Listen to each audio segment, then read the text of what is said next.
ঈদুল আজহা ও গ্রীষ্মকালীন ছুটির পর ডেঙ্গু ও করোনার ক্রমবর্ধমান সংক্রমণের মধ্যেই খুলেছে দেশের শিক্ষা প্রতিষ্ঠানগুলো। ফলে উদ্বেগ বাড়ছে শিক্ষার্থী ও অভিভাবকদের মধ্যে।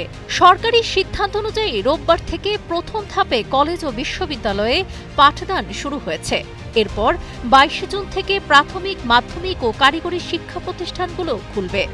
মাদ্রাসাগুলোর ছুটি সবচেয়ে দীর্ঘ হওয়ায় সেগুলো খুলবে 26 জুন। দেশে রোববার সকাল 8টা পর্যন্ত আগের 24 ঘণ্টায় করোনায় একজনের মৃত্যু হয়েছে। এ নিয়ে চলতি মাসে এখন পর্যন্ত 4 জনের মৃত্যু হয়েছে। এর আগে দেশে 5 জুন একজন ও 13 জুন 2 জনের মৃত্যু হয়।